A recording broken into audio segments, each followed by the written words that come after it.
Guys check मेना पे आशा दिन आड़ी नपाय और आड़ी बेस गे मेना पे। तो गाइस तेहना पे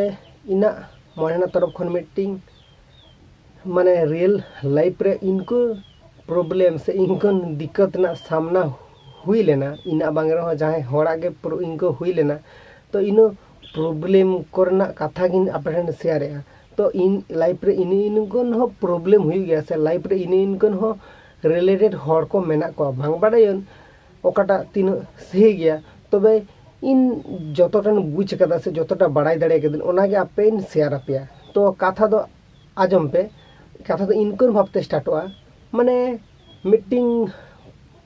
डोंगो कुड़ी और मीटिंग बापला कुड़ी और मीटिंग जहाँ लाइन माराए उनी मोटमोट पिया लिए गे कथा दो स्टार्टवा। एबारे नितो मीटिंग माने नोका मीटिंग केस आर चेद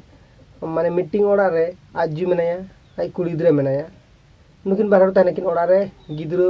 की आर कोड़ा ओड़ा रे आर माने गार्जियन बोलो माने जहाँ आई माने हस्बैंड उनी हो बांजबे थारे सुदु ओड़ा रे तहनेकिन आई मीटिंग कुड़ी गिद्रा तहने आर मीटिंग आजू तहने माने एंगात आर हपरा नुकिन बारहड़ के तहनेकिन। एबारे कथा चिकेना एबारे नोंकायना साब में नोंका तो तहना नुकिन बारहड़ साब में जहाँ गे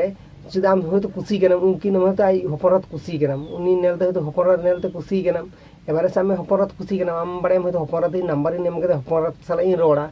बट उनका तो बांग हुई गया। आम हपरत जुदी नंबर एमाया हपरत दो आम साला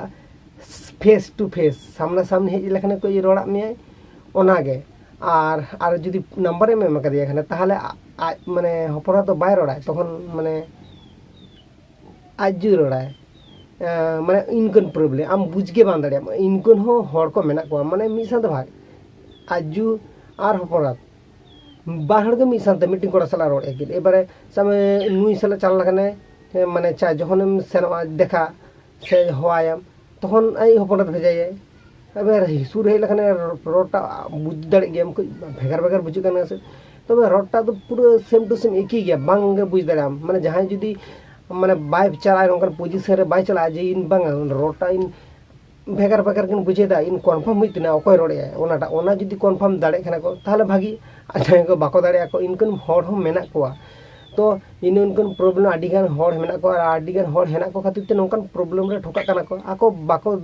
ले दाड़े कना जे इन अकय सलाई रोड़े आम जहाँ के जखन कुलियाम अकय सलाई रोड़े बांगा इन हाड़ेनी मीटिंग कुड़ी गिद्रा हेने उनी सलाई रोड़ कना एखन उनी सलाई रोड़ कना से एंगात सलाई रोड़ कना ओना बाय बुझ दाड़े जखन आई सला लियाय माने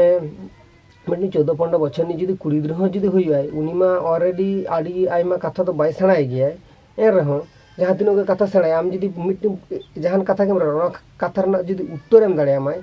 तखन गेम लिया उनु ओना चिकिते एम दाड़े मिटिंग 5 6 7 8 नि कुड़ी ओना उत्तर मा बाय एम दाड़े ओना मा बाड़ाय कथा कना और उनी उनु मध्य उनु नॉलेजटा बाय बांग ताहेन तया और ओना खातिर बाय एम दाड़े गया। तबे आम जहाँ रिलेटेड के कथा कुली में सही माने आया नॉलेज ना मध्य कुलियम एम दाड़े गया। तबे मिद बार कथा के जखन बाय एम दाड़े से तखन के डाउट एम बुझे गोदा बांग करे माने इनके ओने उनका रिलेटेड हड़ मेना को। तो ओने उनका रिलेटेड हड़ चब्बरे आडी आइमा हड़ के फसाव कना को। तो नुकु को लगे दिन लेदा जहाँ को नितो मोबाइल जुग रे जहाँ को दुलोड़िया पे दुपुलिया पे बांग बने आपे ला मेरे चोना पे पर्सनल कना। तबे इना मनेना तरफन आपेन सजेस्ट पिया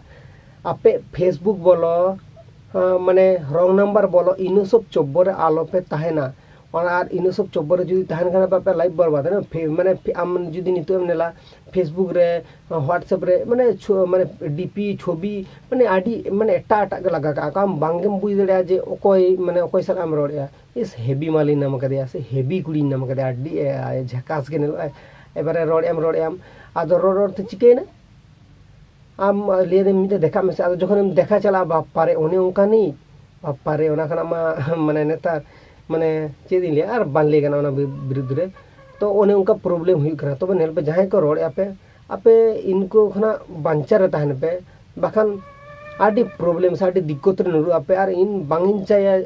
जे इनकोन प्रॉब्लम रे आपे नुरु मापे। तो इना मनेना तरखन इन कथा के शेयर ना ताहे कना। तो जहां को बुझ दाड़िया दापे तो आडी नपाय और जहां के बापे बुझ दाड़े कदा पे दोबारा नेल पे आ नपा आर मिटे नवा वीडियो रे।